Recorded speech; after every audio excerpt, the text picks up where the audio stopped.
পশ্চিমবঙ্গের সুরক্ষার প্রশ্ন এবং যেভাবে জনবিন্যাস বদলে গেছে, আজকে আমরা প্রথম দিনই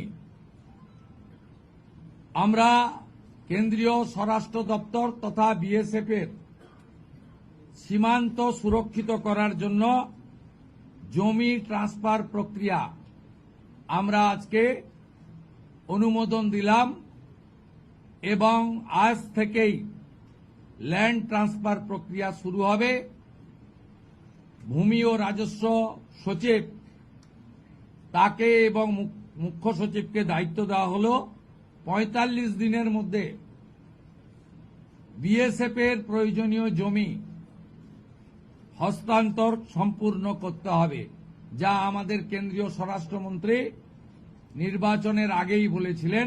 এই কাজটা আজকে প্রথম ক্যাবিনেটে আমরা করলাম।